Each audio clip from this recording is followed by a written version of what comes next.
Joining us now to talk about this is Democratic Senator Tim Kaine of Virginia, who is a member of the Foreign Relations Committee and has just announced he is running for re-election in 2024. We'll talk politics in a moment, but I know there is that all senators classified briefing on this surveillance balloon on Thursday. What questions do you still have?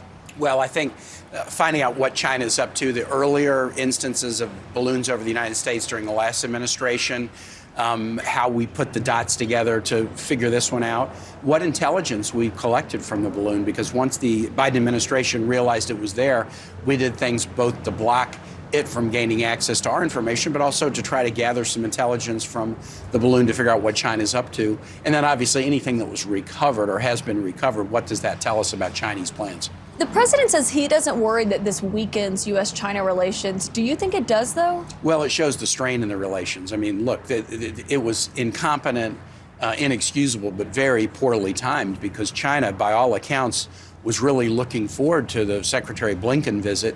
They have significant economic challenges. They want to maybe do a little bit of a reset in the relationship with the United States. And then this incompetent, bungled effort kind of blew up in their face. And it shows the strains in the relationship. But look, the U.S.-China relationship is probably the most important bilateral relationship in the world for the next half century or longer. And we want to figure out, we're going to be competitors and adversaries in some spaces, but are there areas where we can cooperate? We have to have communication to figure that out. And we know President Biden will be speaking about China tonight in his State of the Union address that he's giving here on Capitol Hill. It's a very important address for any president. It's one of the biggest TV audiences that they get. What do you think is important for him to say tonight? Well, I think it's important for him to just demonstrate American strength. And I think that it's not just words, the actions of the last year. Remember, last year, the State of the Union happened just a few days after Russia invaded Ukraine. And what President Biden has done is assembled a global coalition of democracies willing to stand for Ukrainian democracy against an illegal invasion by a dictator. The message of that is not lost on Xi Jinping. The democracies of this world are not bystanders. They're not on their back foot. They're able to link arms against dictators, and certainly against dictators that are contemplating invasions. And I think President Biden needs to demonstrate the resolve of the United States, but also our ability to forge alliances that are strong. One thing the White House also wants him to talk about are their legislative accomplishments, and they certainly have had some, but a new Washington Post ABC poll showed that a majority of Americans don't believe he's achieved much since taking office. Why is that?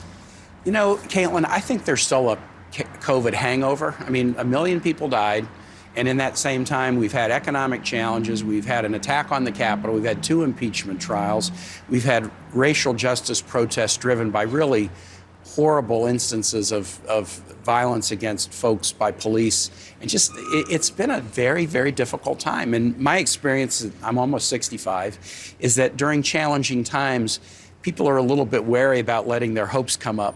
And they're a little bit slow, because in a time like this, they don't want to have their hopes dashed. But what you've seen is President Biden not only achieve legislative victories, but victories that are making a difference. Prescription drug costs coming down for seniors, job growth that's at record levels, record low unemployment, manufacturing back and booming. I see this all around Virginia. And a commitment to American infrastructure and research that's been unparalleled probably since the Eisenhower administration. So I think as I go around Virginia, I think people are starting to get the hang of it. They don't yet see everything that they want to see.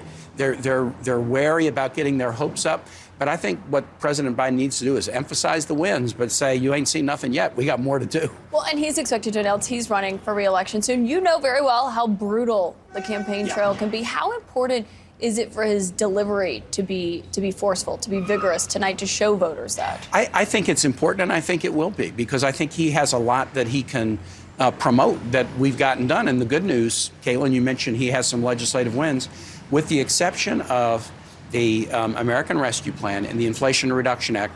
The wins, infrastructure, chips, veterans bill, gun safety have all been bipartisan. And so what he can say is, look, folks, I spent 36 years in the Senate, then 8 years as vice president, making deals, including making deals across the aisle. This is what we need in this country right now, is people who are willing to work together. And I know how to do it in a way that nobody else can match. And we know Kevin McCarthy will be the Republican House Speaker over his left shoulder tonight. Senator Tim Kaine, thank you so much for joining us to share your perspective on this morning. Glad to be with you. Thanks. Really appreciate your time.